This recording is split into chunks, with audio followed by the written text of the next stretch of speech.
Friends, આજે આપણે અળવીના પત્તાના ખરખરિયા ભજીયા બનાવીશું। આ ભજીયા એટલા ક્રિસ્પી બને છે કે આના ખાવાની ખૂબ જ મજા આવે છે। અને સાથે આપણે ભજીયા સાથે ખવાતી એવી ચટણી એટલે કે કઢી પણ બનાવીશું। તો ચાલો ફ્રેન્ડ, જોઈ લઈએ અળવીના પત્તાના આ ખરખરિયા ભજીયા કેવી રીતે બનાવવા। વિડીયો ગમે તો ખાલી વિડીયોને લાઈક શેર કરી દેજો। તો અળવીના પત્તાના ભજીયા બનાવવા માટે મેં અહીંયા અળવીના પત્તા લીધા છે। તો આ રીતના કૂણા હોય એવા લેવાના। તો હવે આપણે આ પત્તાની નસનો ભાગ કાઢી દેવાનો છે। મેં પત્તાને ધોઈ અને લૂછી લીધા છે। તો આપણે જે વચ્ચેનો નસનો ભાગ આવે છે તે આ રીતે ચાકુની મદદથી બંને સાઈડથી આપણે કટ કરી લઈશું અને નસનો ભાગ આપણે અલગ કરી લઈશું। પછી આપણે તેના પીસ કટ કરવાના છે। તો હવે આપણે સાઈડમાં જે નસ દેખાય છે મોટી છે એ પણ આપણે કાઢી લેવાની। જો નાની હોય તો નહીં કાઢવાની, પણ આ રીતની મોટી હોય તો કાઢી લેવાની, કેમ કે નસ ખાવામાં સારી નથી લાગતી, એટલે આપણે કાઢી લઈશું। હવે બંને પત્તાને આ રીતે આપણે જોઈન્ટ કરી દેવાના છે। તો બંને પત્તા આપણે ભેગા કરી દીધા છે અને આપણે આ રીતના ચોરસ શેપમાં કટ કરી દઈશું। તો આટલા થોડા લાંબા લાંબા રાખીશું અને કટ કરીશું। તો તમે જોઈ શકો છો સાઈઝ આપણે આટલી રાખવાની છે। તેવી જ રીતે આપણે આ પત્તાને કટ કરી દઈશું। તો આ રીતે આપણે ચોરસ શેપમાં ટુકડા કટ કરી લીધા છે। તમે જોઈ શકો છો તો એવા આપણે બધા જ પાનના ટુકડા કરી લેવાના છે અને સાઈડ પર રાખી દઈશું। હવે આપણે ભજીયા માટે બેટર બનાવવાનું છે। તો બેટર બનાવવા માટે આપણે અહીંયા અડધા કપ જેટલો બેસન લઈશું। બેસનને આપણે એક બાઉલમાં લઈ લઈશું। તો આ ભજીયાને એકદમ ક્રિસ્પી બનાવવા માટે 1/4 કપ જેટલો આપણે ચોખાનો લોટ લેવાનો છે। અહીંયા 1 ચમચી અજમો એડ કરીશું, અડધી ચમચી મરચું પાવડર એડ કરીશું અને સ્વાદ મુજબ મીઠું એડ કરીશું। હવે આપણે બધા જ મસાલા સરસ રીતે મિક્સ કરી લેવાના છે અને આપણે આમાં થોડું થોડું પાણી એડ કરતા જઈ અને બેટર બનાવવાનું છે। તો આ ભજીયાનું બેટર ના વધારે પતલું હોય છે ના વધારે જાડું હોય છે।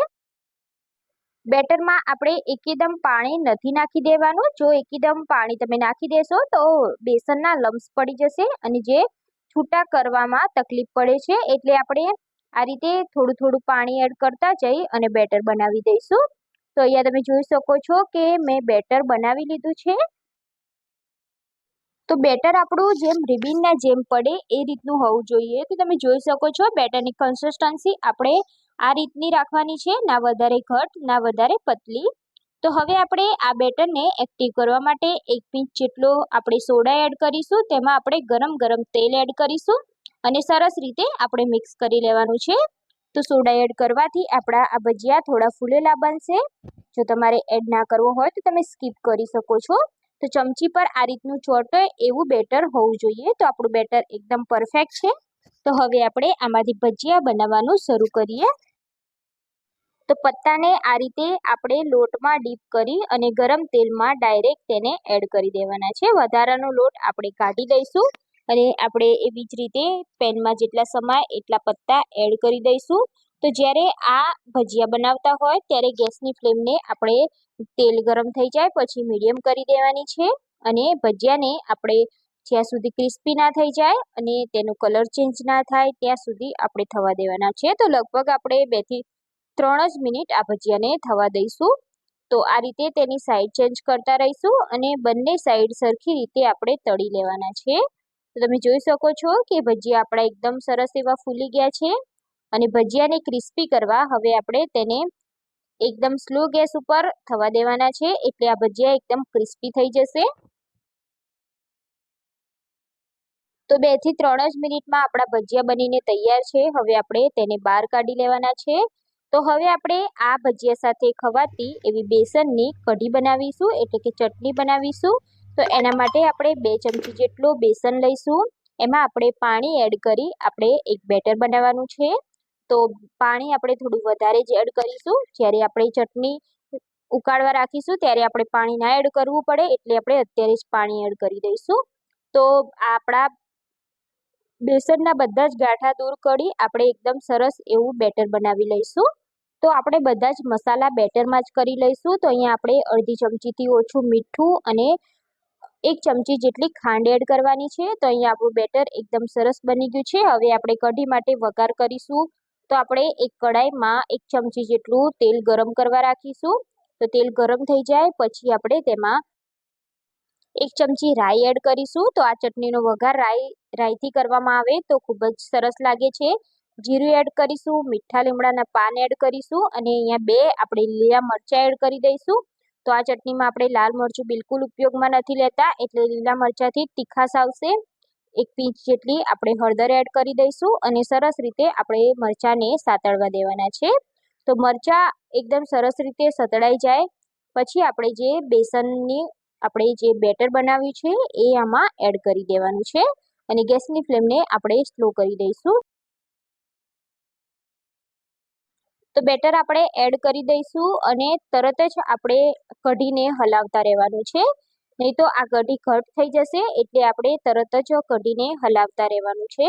તો હવે આપણે કોઈ પણ જાતના મસાલા નથી કરવાના, આપણે બધા જ મસાલા કરી દીધા છે. તો કઢી આપણી સરસ રીતે ઉકળી ગઈ છે અને તમે જોઈ શકો છો કે ઘટ પણ થઈ ગઈ છે. તો આપણી કઢીની કન્સિસ્ટન્સી બસ આટલી જ રાખવાની છે. તો હવે આપણે ગેસની ફ્લેમને બંધ કરી દેવાની છે અને કઢીમાં આપણે કોઈ પણ જાતની ખટાશ એડ નથી કરી, એટલે આપણે અહીંયા અડધા લીંબુનો રસ એડ કરી દઈશું. તમે લીંબુની રસની જગ્યાએ તમે અહીંયા દહીં પણ એડ કરી શકો છો અને આ બેટર છાશમાં પણ બનાવી શકો છો, પણ આપણે લીંબુનો રસ એડ કર્યું છે. તો આપણે અહીંયા ગરમા ગરમ બેસનની કઢી બનીને તૈયાર છે. આ કઢીને તમે કોઈ પણ ગોટા કે કોઈ પણ ભજીયા સાથે સર્વ કરશો તો ખાવાની ખૂબ જ મજા આવશે. તો અહીંયા આપણા ખરખરિયા ભજીયા બનીને તૈયાર છે. જોતાં જ ખાવાનું મન થઈ જાય એટલા આ ભજીયા ક્રિસ્પી બન્યા છે અને વરસાદની ઋતુ હોય અને આ ભજીયા મળી જાય તો ખાવાની મજા જ કંઈક અલગ છે. તો તમે પણ ફ્રેન્ડ્સ આ રીતના ભજીયા ટ્રાય નહીં કર્યા તો એકવાર મારી રેસીપીથી જરૂરથી ટ્રાય કરજો.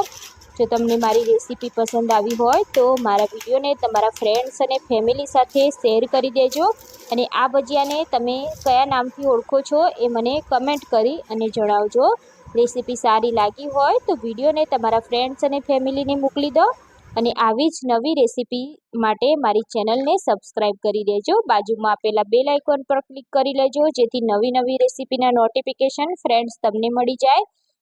તો ફરી મળીશું આપણે એક નવી જ રેસીપી સાથે. ત્યાં સુધી બાય બાય, જય Shri Krishna, thanks for watching.